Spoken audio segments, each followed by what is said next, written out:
Berlokasi di Pulau Seram, Maluku Tengah, Gunung Binaya menjadi salah satu Seven Summit Indonesia yang rimbanya masih sangat terjaga.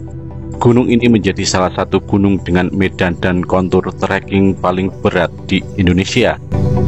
Para pendaki yang ingin menuju Gunung Binaya harus lebih dulu ke Bandar Udara Pattimura, Ambon. Selanjutnya perjalanan diteruskan menuju Pelabuhan Tuhelu, melewati Jembatan Merah Putih dan menyeberang menggunakan kapal cepat ke Masohi, Pulau Seram.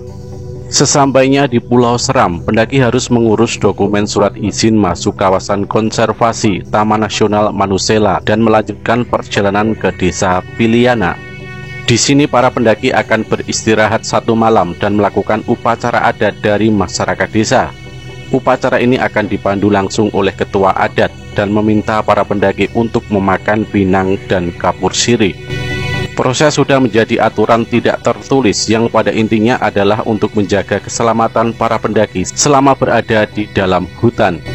Juga berharap para pendaki selalu berada di dalam lindungan Tuhan dan terhindar dari segala hal yang membahayakan.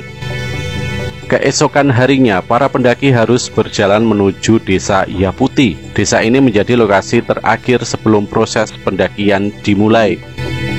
Untuk diketahui, Desa Yaputi berada di bibir pantai atau di ketinggian 0 meter di atas permukaan laut. Start pendakian Gunung Binaya akan dimulai dari titik terendah daratan.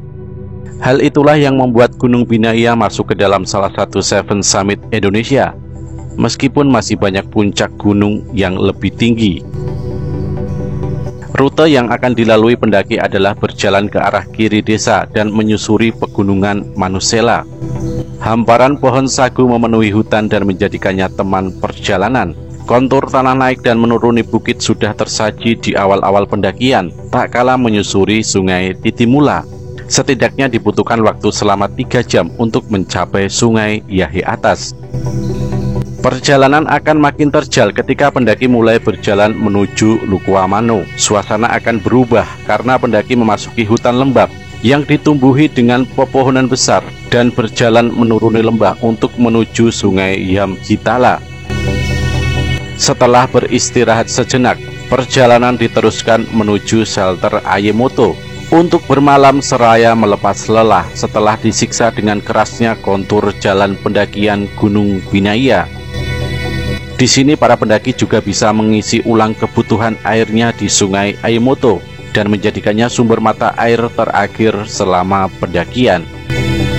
Dari Ayemoto, perjalanan dilanjutkan ke Ayu Lanusalai hingga menuju Teleuna. Tanjakan curam nan terjal masih menjadi makanan yang harus diselesaikan oleh para pendaki. Perjalanan kembali berlanjut tak kala para pendaki masih harus berkutat dengan lembabnya hutan untuk menuju high camp, sebuah daratan kecil yang dirimbuni oleh pohon-pohon besar. Etapa dari high camp menuju puncak Manukupa terbilang cukup landai. Lumut tebal dan tumbuhan kantong semar menemani perjalanan ini. Adanya lumut dan kantong semar merupakan sebuah tanda bahwa hutan Binaya masih sangat terjaga. Perjalanan selanjutnya adalah menuju camp Isilali, di mana para pendaki akan kembali bermalam untuk kedua kalinya. Keesokan harinya, para pendaki akan memulai perjalanan yang sangat melelahkan untuk mencapai puncak Gunung Bintang. Medan naik dan turun pegunungan berbatu menjadi teman setia. Perjalanan masih belum usai. Dari puncak Gunung Bintang, para pendaki akan menuju Nasapea yang memiliki daerah kelembapan yang cukup tinggi. Perjalanan kembali dilanjutkan menuju Camp Waifuku. Camp Waifuku merupakan daerah terbuka dan bisa melihat landscape alam yang membentang indah. Sebuah oase setelah lelahnya menyusuri punggungan bukit. Setelah beristirahat, pendaki akan memulai summit attack menuju puncak Binaya di ketinggian 3027 meter di atas permukaan laut. Uniknya, jika di puncak gunung lainnya bendera merah putih yang menjadi simbol di titik tertinggi, di Gunung Binaya adalah Pakis Binaya yang menjadi penanda puncak tertinggi. Mengutip laman Taman Nasional Manusela, pakis ini hanya ada di puncak Binaya dan tidak pernah ditemukan di lokasi lainnya. Di puncak tertinggi Kepulauan Maluku yang dilapisi batuan kars, Pakis Binaya mampu hidup dan bertahan hingga hari ini. Kekuatan Pakis itu pula yang menjadikannya menjadi sebuah semangat bagi para pendaki. Bahkan ada seloroh yang menyebutkan, di sini kekuatan fisik dibina dan mental dianiaya oleh alam itu sendiri. Hal itu tidak berlebihan karena mencapai puncaknya dan menyusuri alamnya dibutuhkan waktu selama 7 hari lamanya. Sudah pasti kekuatan fisik dan kesiapan mental akan jadi faktor utama keberhasilan.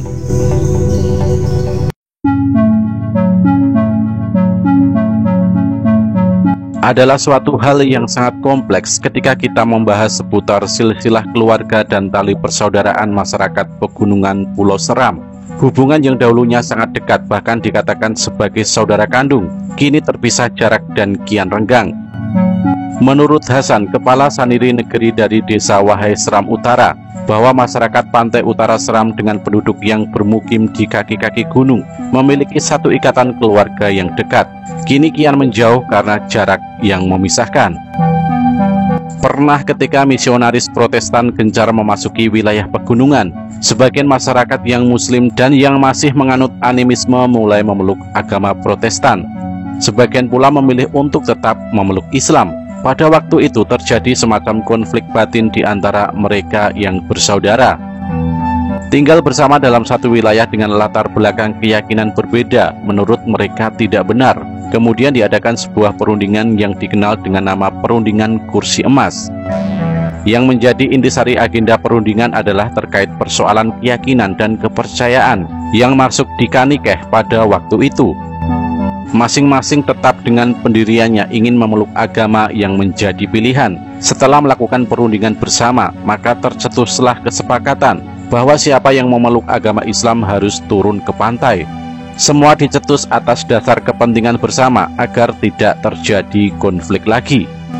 Hingga saat ini yang menetap di kawasan pantai atau pesisir merupakan bagian marga asli dari desa di kaki Gunung Binaya, walaupun sekarang yang tertinggal adalah anak cucunya, dan marga asli lainnya bermukim di tengah hutan belantara atau kawasan pegunungan. Dikatakan oleh pria Parubaya ini bahwa 5 marga asli ini adalah marga yang menjadi pemilik harta pusaka dan tuan tanah di pegunungan sekitar Binaya. Mereka tergolong orang-orang yang memiliki derajat yang tinggi dan dihormati pada zamannya. Misalnya marga berjuluk Kaila yang berarti tuan tanah, kemudian Malueka dan Tolomatan yang keduanya berarti orang besar. Sementara 2 marga lagi tidak diketahui dan tidak jelas keterangannya. Kelima marga ini hijrah ke pesisir pantai dan memberikan amanah kepada mereka yang tinggal di gunung. Sampai saat ini, apabila merunut pada sejarah kependudukan, 5 marga asli Kanikeh menyisakan rentetan keturunan di wilayah Desa Wahai, kota kecil yang berlokasi di kawasan pesisir Kecamatan Seram Utara. Jarak yang harus ditempuh untuk mencapai wilayah perkampungan kaki gunung tergolong sangat jauh, membutuhkan tenaga ekstra dengan waktu tempuh 2 hari jika berjalan normal. Lain halnya dengan penduduk lokal yang sudah terbiasa, menempuhnya dalam waktu sehari merupakan hal biasa. Ada 3 perkampungan yang akan dilalui, yaitu Huahulu, Roho, dan akan berakhir di desa Kanikeh. 2 desa yang dilalui pertama yaitu Huahulu dan Roho.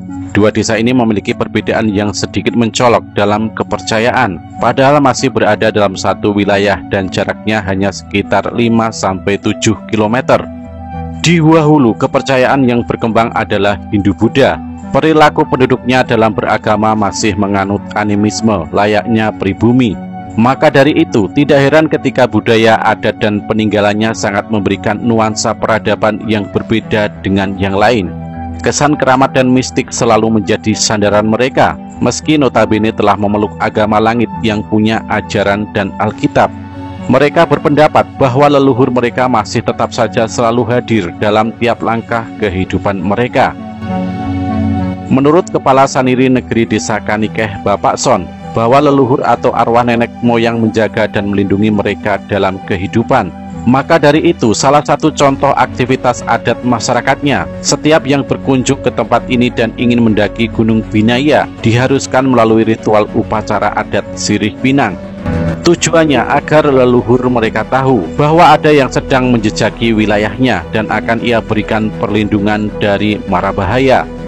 Belum lagi rahasia peninggalan yang sangat dirahasiakan oleh mereka. Jalur-jalur yang ditempuh menuju desa Kanikeh dan Puncak Binaya sebenarnya terbagi dua. Ada yang menjadi jalur umum dan ada yang khusus hanya untuk warga setempat.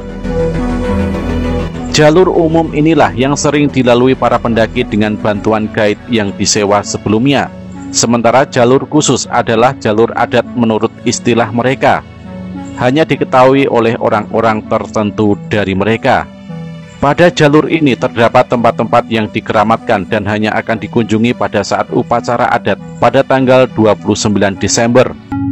Contohnya adalah semacam kuburan besar dengan telapak kaki yang ukurannya tidak seperti telapak manusia biasa, yakni sepanjang siku manusia.